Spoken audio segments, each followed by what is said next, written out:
জি ঠিক আছে। সিলেট আজকে কি করছো এটা মনে থাকবে। আল্লাহুম্মা আমিন।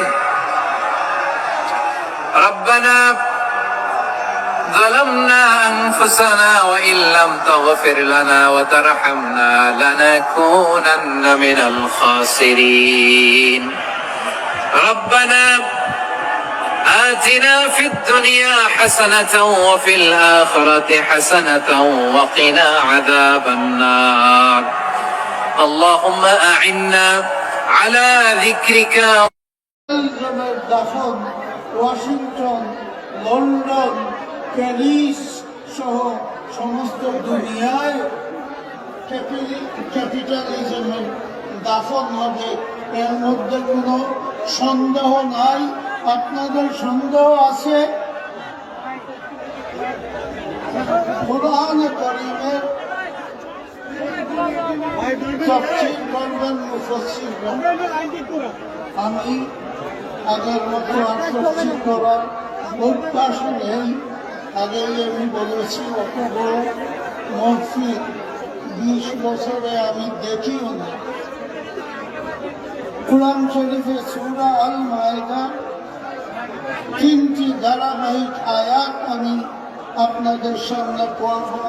আল্লাহ রাব্বুল আলামিন বলেন, বিসমিল্লাহির রহমানির রহিম, ওয়া মান লাম ইয়াহকুম বিমা আনজালাল্লাহ ফাউলাইকা হুমুল কাফিরুন ফাউলাইকা হুমুজ যালিমুন ফাউলাইকা হুমুল ফাসিকুন।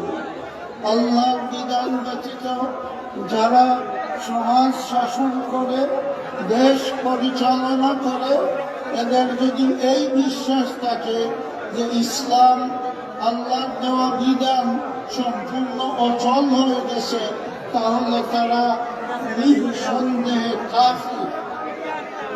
যাদের অন্তরে ইসলামের প্রতি বিশ্বাস আছে কিন্তু নিজের পরিবেশের মধ্যে সে ইসলামের বিশ্বাসকে কায়েম করতে চায় না, আল্লাহর ভাষায় তারা জালিম।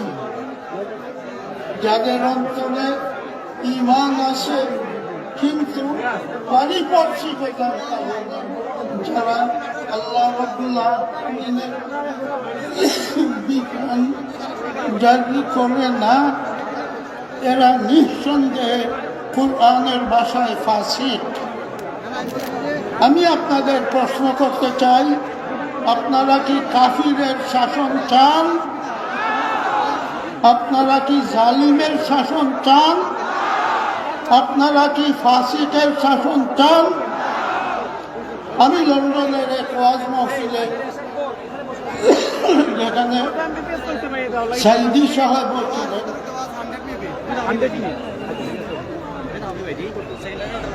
শেখ হাসিনা সম্পর্কে মন্তব্য করেছিলাম সিলেটি ভাষায়।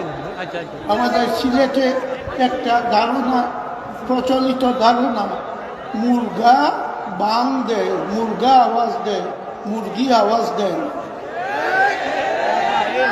যে বাড়িতে মুরগি আওয়াজ দেয় সেই বাড়িতে লোকজন মনে করে মুরগির আওয়াজ দেওয়াটা একটা অশনি সংকেত, এই মুরগিকে সাথে সাথে জবাই করে ফেলে।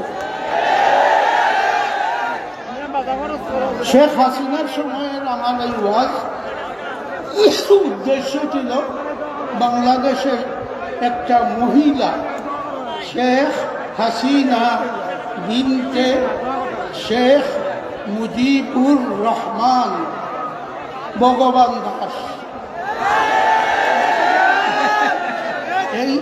এই লোকটি যখন শাসন ক্ষমতা গ্রহণ করল, যার কারণে আমার পক্ষে 20 বছর বাংলাদেশে আসা সম্ভব হয়নি, তখন আমি বলেছিলাম যে এই মহিলা যখন বাং দিতেছে তাহলে বাংলাদেশের উপর আল্লাহর গজব নাজিল।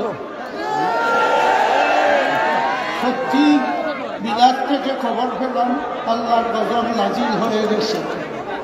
হাজার হাজার লোক মারা গেছে, হাজার হাজার লোককে বন্দী করে তার রূহ বাংলাদেশে এখনো আছে। এরা মাঝে মাঝে মাথা চাড়া দিয়ে উঠবে, এর মোকাবেলা করবে কারা? আপনারা কি মোকাবেলার জন্য রাজি আছেন?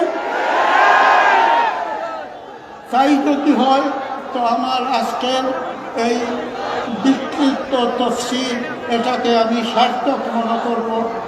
আরও 1-2 বছর পর যদি আমি বাংলাদেশে আসি, আমি দোয়া করব এই দেশে ইতিমধ্যে কোরআনের শাসন কায়েম হয়ে গেছে। রসুল করিমের আদর্শে এই দেশের সমাজ পুনর্গঠিত হয়ে গেছে। আমার দৃঢ় বিশ্বাস, আমি আপনাদের সামনে আবার যখন মিলি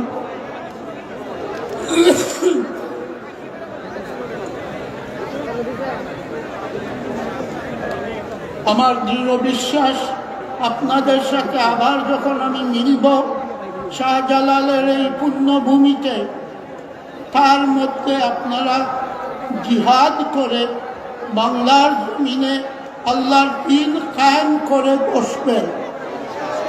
সেই দিন কায়েম করার জন্য আমি দেখতে চাই কতটি হাত আসমানের দিকে উঠবে। আল্লাহ রাব্বুল আলামিন আপনাদেরকে কবুল করুন।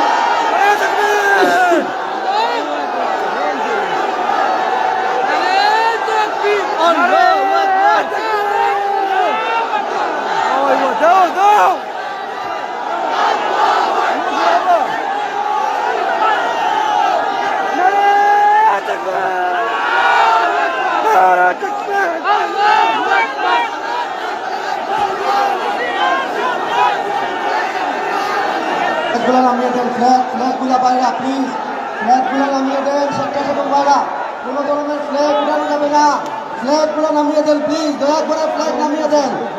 স্বেচ্ছাসেবক ভাইদের সহযোগিতা